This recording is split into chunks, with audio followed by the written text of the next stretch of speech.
She collapsed on the staircase, and in panic, her daughter dialed the wrong number only to reach the billionaire CEO who had abandoned them. Part 2. With our computer science department. Professor Williams was particularly impressed with your music pattern recognition algorithm. Dr. Chen smiled. He said it showed unusual intuitive leaps for someone your age. Iris glanced sharply at James, who had the grace to look slightly abashed. I hope that was okay, he said quietly. I wanted them to understand what she's capable of. Before Iris could respond, Dr. Chen was leading them toward the science complex. We're actually hosting a student coding competition today as part of the open house. Would you be interested in observing, Lumi? Or perhaps even participating? Lumi's eyes lit up, then dimmed with uncertainty as she looked at her mother. Can I? Iris recognized the hunger in her daughter's expression, the yearning for intellectual challenge, for peers who understood her passions, for mentors who could guide her beyond what a public school could offer. Whatever her complicated feelings about James's involvement, she couldn't deny Lumi this opportunity. Of course, she said, squeezing Lumi's shoulder. Show them what you can do. If you've ever had to put aside your own feelings to support your child's dreams, tap that like button right now. And if you understand the complicated mix of gratitude and discomfort that comes with accepting opportunities you could never provide yourself, comment the bittersweet blessing below. The coding competition revealed a side of Lumi that Iris had glimpsed but never fully witnessed. Among similarly gifted peers, her daughter's natural reticence fell away, replaced by confident engagement and intellectual excitement. She attacked the programming challenge, creating an algorithm to solve a complex logistical problem with focused intensity, her fingers flying across the keyboard of the laptop James had given her. She's remarkable, a voice said beside Iris, who stood watching from the back of the room. She turned to find an older man with kind eyes and a professor's rumpled appearance. Are you one of the teachers? Professor Williams, Computer Science. He extended his hand. I reviewed some of Lumi's work. She has an unusual talent for seeing patterns that others miss. Has she always been this way? Yes, Iris said, pride evident in her voice. She was organizing her blocks by mathematical sequences before she could talk. By 5, she was correcting calculation errors on restaurant checks. Have you had her formally assessed? For IQ and cognitive processing? Not formally, no. The truth that such assessments were prohibitively expensive hung unspoken. Her public school identified her as gifted, but they have limited resources for advancement. Professor Williams nodded thoughtfully. Westlake maintains a significant scholarship fund for exceptional students, regardless of financial background. Based on what I'm seeing today, Lumi would be a strong candidate. James, who had been quietly observing the competition, joined them. Lumi's educational future is fully secured, he said, a protective edge to his voice. Financial considerations aren't a factor in her attendance. Iris shot him a look, uncomfortable with the casual assertion of wealth, but Professor Williams merely nodded. Excellent. Then the only question is whether Westlake is the right educational fit. He gestured toward Lumi, who was submitting her completed solution ahead of most other competitors. Personally, I believe she would thrive here. We could advance her directly into our upper-level programming courses despite her age. What about socially? Iris asked, voicing her primary concern. She's already younger than her classmates in public school. I worry about pushing her further ahead academically while leaving her behind developmentally. A valid concern, Williams acknowledged. Our program includes cohort groups based on both age and ability. Lumi would take advanced courses with older students but maintain core subjects and advisory with her age peers. We find this balance works well for profoundly gifted children. As they discussed the details of Westlake's approach, Lumi completed the competition and joined them, her face flushed with excitement. Mom! I finished third. Against high schoolers. She beamed. And the girl who won, Aaliyah, is in a research track where they're developing apps for environmental monitoring. She said they need someone who understands pattern recognition algorithms for their next project. The joy on Lumi's face told Iris everything she needed to know. Whatever her misgivings about James's involvement or the complex dynamics of their situation, Westlake clearly offered opportunities that would nurture her daughter's extraordinary gifts. "It sounds like you found your people," Iris said, smiling despite the bittersweet realization that she alone could never have provided this for her child. As they toured the remainder of the campus, Lumi grew increasingly animated, pointing out features of each facility with growing excitement.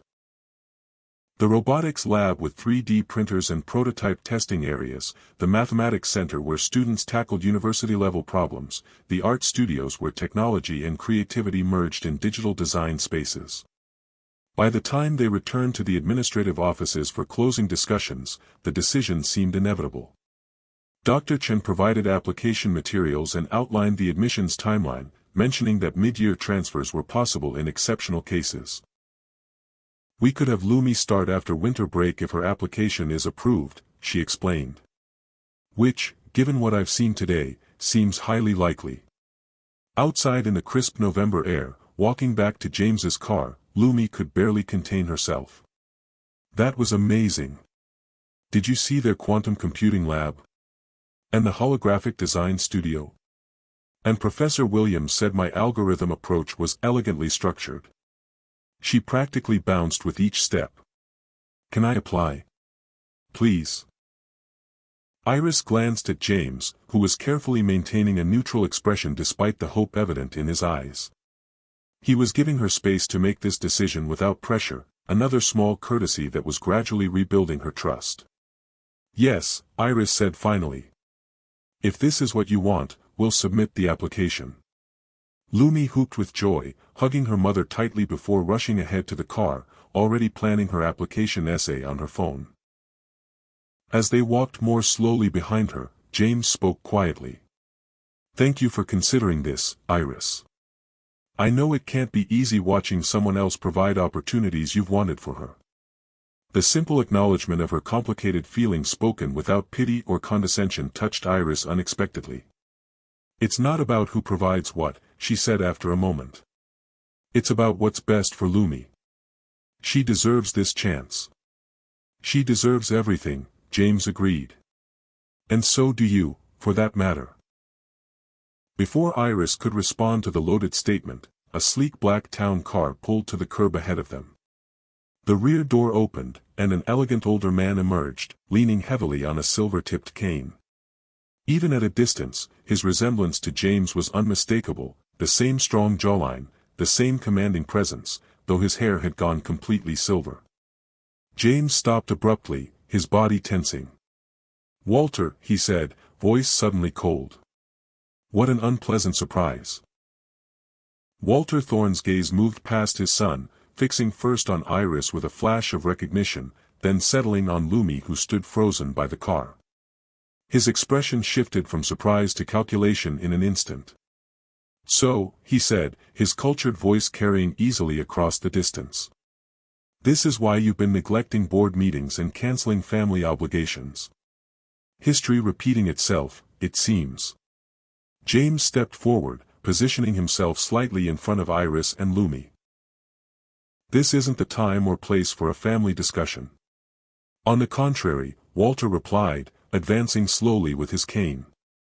"It seems precisely the time to discuss family matters. Particularly when you're enrolling my granddaughter in Westlake without so much as a courtesy call."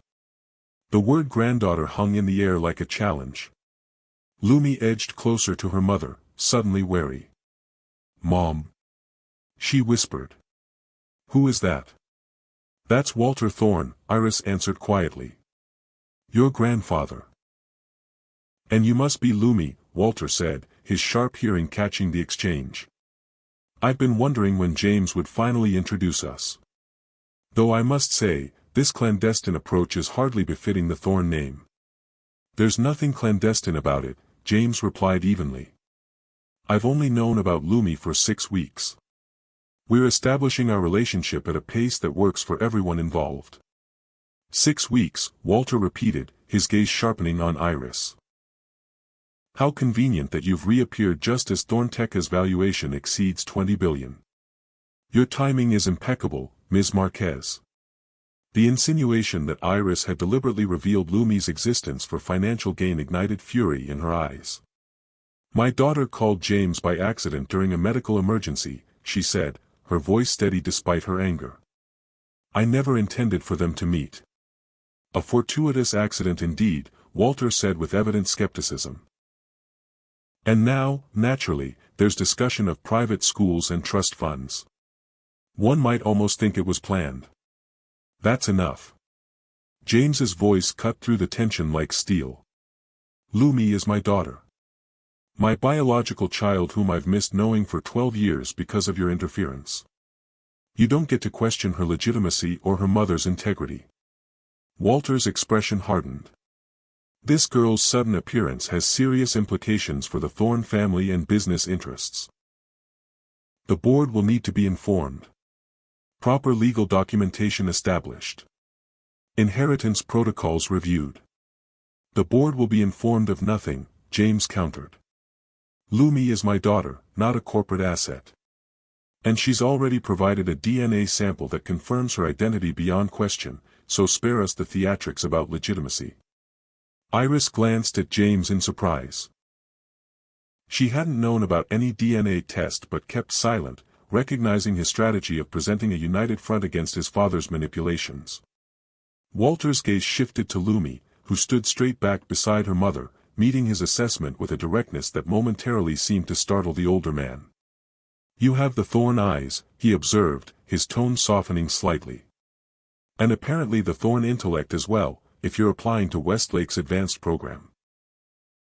I have my mother's determination and my father's analytical mind, Lumi replied coolly. And I don't appreciate you implying my mom planned some kind of scam. She worked 2 jobs to support us. She never asked anyone for anything. A flash of approval crossed Walter's face before he masked it. Forthright as well. A family trait, despite your father's current hostility. He shifted his attention back to James. We should discuss this situation privately. Family office, tomorrow, 9 a.m. No, James said simply. If you want to talk, you can come to my office. And you'll address both Iris and me with the respect they deserve, or there won't be a conversation at all. Walter's jaw tightened, unused to such direct opposition. After a moment of tense silence, he inclined his head slightly. Very well. Thorntech headquarters, Monday, 11 a.m. His gaze swept over the 3 of them one final time. Regardless of the circumstances, it appears I have a granddaughter. That fact, at least, merits proper acknowledgement. With that, he turned and walked back to his waiting car, moving with the precise dignity of a man determined not to show weakness despite his age and the cane supporting his weight. As the town car pulled away, Lumi released a breath she'd been holding. So that's your dad, she said to James.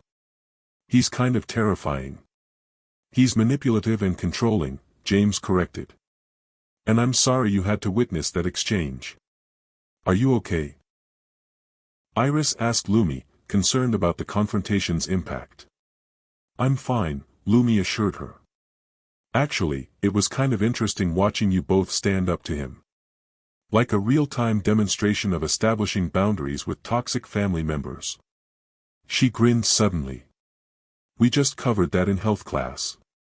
Despite the tension of the encounter, James and Iris both laughed, the sound releasing some of the accumulated stress.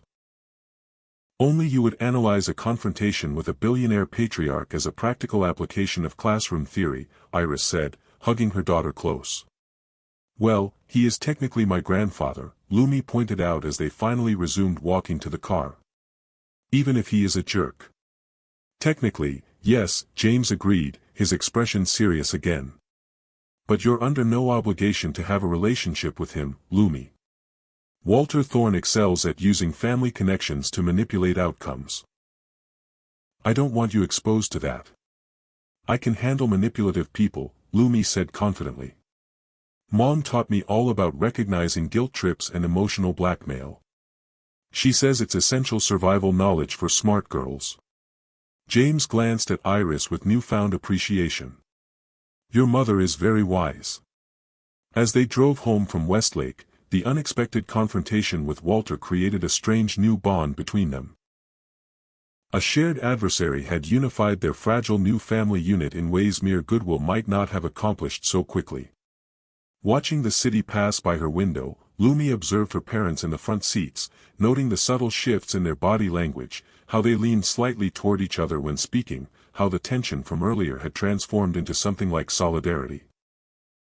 The past 6 weeks had brought more change than she could have imagined when she dialed that fateful wrong number. Her world had expanded to include not just a father, but an entire complicated family history she was only beginning to understand. There would be more challenges ahead. Walter Thorne's appearance guaranteed that, but for the first time, she wasn't worried. Her parents had navigated 12 years of separation, manipulation, and misunderstanding to arrive at this tentative new beginning. Together, they could handle whatever came next. If you know what it's like to face unexpected family complications, hit that like button right now. And if you believe that sometimes the strongest bonds form when we unite against common challenges, subscribe to Mr. Arden's Heart Stories for more tales of families finding their way through life's most difficult moments. The Monday morning meeting with Walter Thorne unfolded with all the tense formality of high-stakes diplomatic negotiations. James insisted that Iris attend despite Walter's obvious displeasure, positioning her not as an adversary but as an equal partner in discussions about Lumi's future. Let me be perfectly clear, James stated once they were seated in Thornteca's executive conference room. Lumi will be acknowledged as my daughter and a Thorne by blood. She will have access to the educational and healthcare resources appropriate for her needs. But she will not be used as a pawn in family politics or corporate maneuvering. Walter leaned back in his chair, studying the determined faces across from him. Your protectiveness is admirable if somewhat theatrical. I have no intention of using the child. I merely wish to ensure proper protocols are observed. Protocols, Iris repeated, her tone making the word an accusation. Like the protocols that included offering me money to disappear. Or hiring investigators to follow me when I refused. Business decisions, Walter replied without a hint of remorse. The Thorne family has significant holdings and responsibilities. Entanglements require management. She was the woman I loved, James cut in sharply. And Lumi is your granddaughter. Not entanglements to be managed. Something shifted in Walter's expression, not quite softening, but a subtle recalibration. Your mother would have handled this differently, he said after a moment. Elena always insisted on proper perspective. The mention of his late mother seemed to touch something in James. Yes, she would have. She would have welcomed Iris and embraced Lumi without reservation. She would have been ashamed of what you did to separate us. Walter flinched almost imperceptibly. Elena was an idealist. Business requires pragmatism. Love requires courage, Iris countered quietly. Something you seem to have forgotten somewhere along the way. The three adults reached an uneasy détente by the meeting's end. Walter would acknowledge Lumi publicly as his granddaughter. The Thorne family lawyers would establish appropriate trusts and legal protections. But James maintained absolute authority over how and when Lumi would interact with the broader Thorne family circle. She's 12, he reminded his father. Her education and emotional well-being come first. Not family legacy, not business interests, not your desire to parade a brilliant granddaughter at social functions. You underestimate her resilience, Walter observed. The girl showed remarkable composure at Westlake. She has the Thorne backbone. She has her mother's strength, James corrected. And will protect that strength until she's old enough to navigate the Thorne family politics on her own terms. As December arrived, bringing holiday decorations to the Victorian that now truly felt like home, Lumi received her acceptance letter from Westlake Academy. She would begin after winter break, joining both the regular 7th grade cohort and advanced programming courses with upperclassmen. We did it! She exclaimed, dancing around the kitchen with the formal letter. I can't believe they're letting me start the robotics program right away. They recognized your exceptional abilities, James said proudly. He had taken to spending most evenings at their home, working remotely while Lumi did homework and Iris managed her design projects. The arrangement had evolved naturally, without formal discussion, a gradual interweaving of their separate lives. We should celebrate, Iris suggested. Dinner out somewhere special? Actually, Lumi said hesitantly, I was thinking maybe we could celebrate at Dad's place. I've never seen where he lives. James and Iris exchanged a glance, another silent communication in their growing vocabulary of shared looks. I'd like that, James said carefully. If your mother is comfortable with it. Iris nodded, recognizing this as another inevitable step in their evolving family dynamic. We'd love to see your home. James's residence proved less ostentatious than Lumi had imagined. Rather than a sprawling mansion, he lived in a modern penthouse with floor-to-ceiling windows overlooking the city. The space was minimalist but warm, filled with books and technology rather than showy displays of wealth. This is awesome, Lumi declared, moving immediately to the wall of windows. You can see our neighborhood from here. While Lumi explored, Iris wandered through the living space, noting the surprising personal touches, framed photographs of James's mother, bookshelves filled with well-read classics, a baby grand piano in one corner. You still play, she observed, running her fingers lightly over the keys. During their brief time together years ago, James had occasionally played her classical pieces, mostly performed with the same focused precision he brought to his programming. Not as often as I should, he admitted, watching her with a soft expression. But sometimes, when the algorithms won't cooperate, music helps reset my thinking. Mom plays too, Lumi announced, returning from her exploration. She taught piano lessons when I was little to make extra money. We had this tiny upright that was always out of tune. James GL. Answered at Iris in surprise. You never mentioned you played. It never came up during our project deadlines at Meridian, she replied with a slight smile. And I'm any near your level. Just enough to teach beginners. Play something together, Lumi suggested, her expression innocent though her intentions were transparent. James raised an eyebrow at Iris. Shall we humor our extremely subtle daughter? Why not? Iris sat at the piano bench, leaving room for James beside her. The first few notes were awkward, their timing misaligned. But gradually, as they settled into a simplified version of Beethoven's Für Elise, they found a rhythm together. Iris handled the melody while James added the more complex bass line, their hands occasionally brushing as they navigated the keyboard. Watching from the sofa, Lumi observed the transformation, how the music bridged something between them, creating a connection that conversation couldn't quite achieve. Her parents were finding their way back to each other, not because of her, but perhaps partly for her. The celebration dinner that followed on James's terrace felt natural, comfortable, like a family ritual they'd performed 100 times before. As they finished dessert, Lumi bringing them to laughter with her impersonation of Walter Thorne's dignified outrage, Iris realized how quickly their strange new normal had solidified. I have something for you, James said as they cleared the dishes. He disappeared briefly into his office, returning with a small wrapped package that he handed to Lumi. An early congratulations gift for Westlake. Lumi unwrapped it carefully to reveal a sleek digital smartwatch with the Thorntech logo. Is this the new Neuroband? The one that's not even released yet? A prototype, James confirmed. It has all the standard functions plus an embedded code environment so you can program it to your specifications. The biometric sensors can track everything from sleep patterns to stress levels. This is amazing. Lumi immediately strapped it to her wrist, exploring the interface with delighted curiosity. There's more, James continued, now looking slightly nervous as he handed a second, smaller package to Iris. This is for you. No pressure attached. Iris opened it to find a simple silver key. What's this for? It's a key to my home, he explained quietly. For both of you. Not because I expect anything, but because I want you to know you're always welcome here. That this space is open to you whenever you need or want it. The gesture so simple yet so loaded with meaning left Iris momentarily speechless.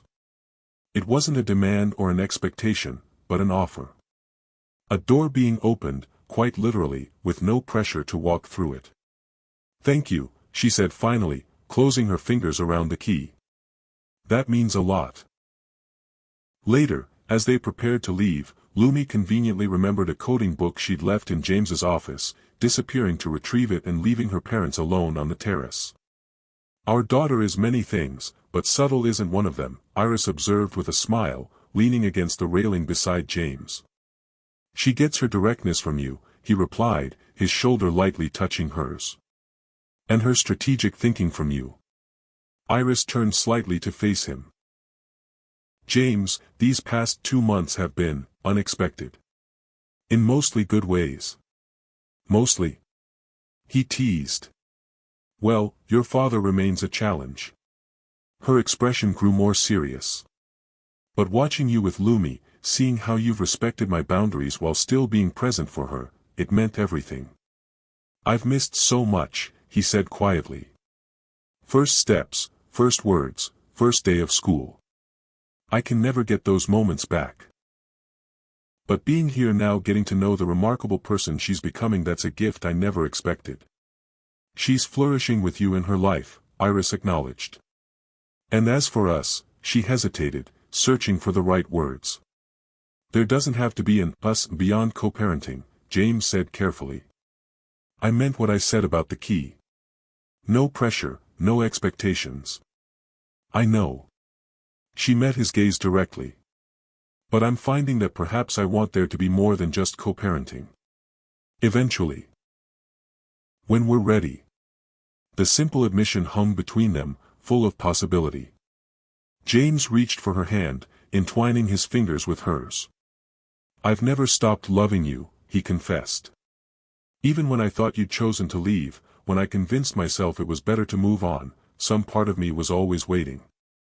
And I never stopped wondering what might have been," Iris replied.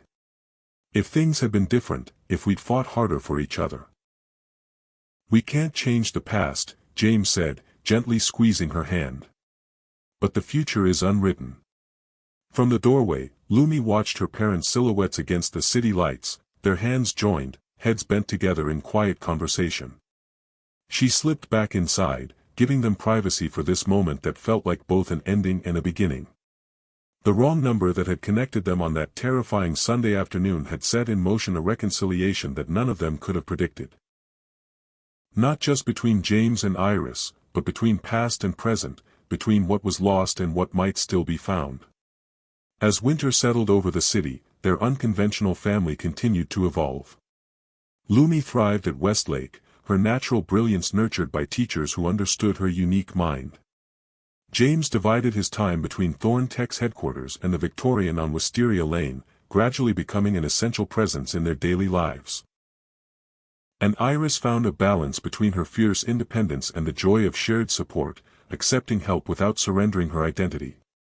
Even Walter Thorn, despite his initial resistance, began a cautious relationship with his granddaughter, his formidable intelligence meeting its match in Lumi's quick mind and direct questions. Their monthly chess games became an unexpected bridge across generations of Thorn family complications. The story of how they found each other in panic and wrong numbers and hospital waiting rooms became family lore, told and retold with increasing warmth as the sharp edges of hurt and betrayal gradually softened with understanding and forgiveness. Some connections, it seemed, were meant to withstand even time and distance, even misunderstanding and manipulation. Some families found their way back together, not because fate demanded it, but because love, imperfect and human as it might be, created its own gravity, pulling separated hearts back into orbit around each other. And sometimes, in the universe's strange economy of chance, a single wrong number could lead exactly where everyone needed to go. If this story touched your heart, please take a moment to like and share it with someone who might need to be reminded that second chances sometimes arrive in the most unexpected ways. Subscribe to Mr. Arden's Heart Stories for more powerful tales of family, forgiveness, and the unexpected paths that lead us back to what matters most. And comment below if you've ever experienced a wrong number moment that somehow led you exactly where you needed to be.